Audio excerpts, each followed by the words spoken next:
What's up guys, my name is Ace, and with the Season 3 update, one thing that kind of flew under the radar for a lot of people, haven't seen too many people talk about this yet, is a couple of the muzzle attachments.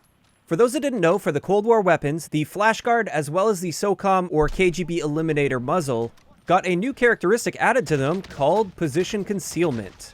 And with this, it behaves kind of like in Cold War multiplayer, where when you fire your gun, you will still appear as a red dot, just as if you were firing a gun without a silencer.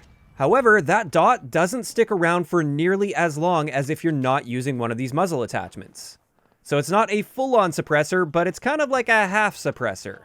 And the reason this is significant is both of these attachments also help with your vertical recoil control, and therefore, for certain weapons, I wanted to put this to the test to see if maybe it's worth dropping a suppressor and going for this for extra recoil control. But first, let's have a look at the dot interaction with the minimap. If we aren't using a muzzle attachment, so we're using no suppressor and we're not using either one of these muzzle attachments that got this new stat added to it, if one shot is fired, your dot will appear on the enemy's map for a total of about 2.8 seconds. And that's quite a long time. In many cases, for players that are really paying attention, this will give them time to actually bring up their tac map and drop an indicator right where your dot is, even if you're like 200 meters away from them. And this is very valuable information for that player. This is what a lot of high-skilled players do. Even while they're engaged in a current fight, they will recognize red dots that are appearing like 200 meters away, and they'll be marking that on their map in order to get ready to come at you once they finish their current fight. Now, when we have a look at the Flashguard, the dot will appear for a total of just 367 milliseconds, which is a really quick flash, and therefore, unless you're sustaining fire and you're just firing full auto non-stop, enemies aren't going to have time to pull up their tac map and drop a ping on your location. They still get that little bit of information, but if you're not within their actual minimap radius, they don't have time to gain the extra information to find out exactly where you are. So this is actually going to be quite helpful. Obviously not as helpful as a suppressor, but it is very helpful. Now I also put the SOCOM/KGB Eliminator muzzle to the test here, and with this your dot will last a little bit longer than the Flashguard, but really not that much longer. It will last on the enemy's map for 500 milliseconds, which is still not really enough time for most players to pull up their tac map and drop a ping on your location. So either way you go here, that dot is going to be disappearing very, very quickly after you fire, and that's great. Now, of course, if you do have sustained fire, the dots will continue to appear with each shot fired. So, of course, if you're going full auto for 20 rounds, you're still going to be showing off your location for quite a long time. But yeah, I just thought that was interesting to note. Now I want to have a look at just how much these muzzle attachments help your recoil. And I think the best gun to be testing this on is the AK-47. And the reason for this is the AK-47 has fairly strong vertical recoil, and these attachments are designed to help with vertical recoil.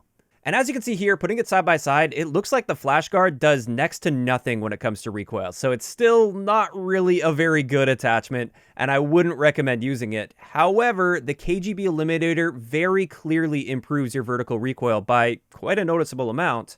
However, we should also compare this to the GRU suppressor, since this also helps with recoil control, and right now it's the obvious choice because it also helps with bullet velocity, and it's a full-on suppressor that keeps you off the radar 100% of the time while firing your gun. And as you can see here, while the GRU suppressor does help with recoil a bit, it doesn't help as much as the KGB Eliminator. So it looks like there is a valid argument for using the KGB or SOCOM Eliminator for your muzzle attachment on a gun that has high vertical recoil like the AK-47 or maybe the XM4 with that high vertical recoil on the initial shots. This might be an attachment that you want to consider. Now, of course, you are making some pretty big sacrifices by dropping that suppressor, so you have to be aware of those trade-offs. And for most guns, I'm still sticking with the GRU or agency suppressor because it still is going to be the best bet on most setups. But this might bring a bit of variety in our class setups for high recoil weapons. And also, as I think about it, for people that really like to hunt kills and be aggressive and push enemy players, it might actually help your playstyle to be using one of these attachments instead of a suppressor, because showing up on the radar could encourage other teams to push you, which if you're going for a lot of kills, you want that. But at the same time, it's not going to be as punishing as if you're using no muzzle attachment at all. It'll at least keep your enemies guessing a little bit. They won't have as much time to check their minimap or place a dot on the tac map to find your exact location. So yeah, you may want to give this a shot with some weapons. Of course, those are just my thoughts. I'd like to know in the comment section below, what do you guys think about these new and improved muzzle attachments for Cold War weapons? Do you see yourself ever using these, or do you think you're just going to be sticking to that final suppressor? Just let me know those thoughts down below. If you enjoyed the video, a like rating is always appreciated, and don't forget to subscribe for more if you haven't already. I'll talk to you guys next time.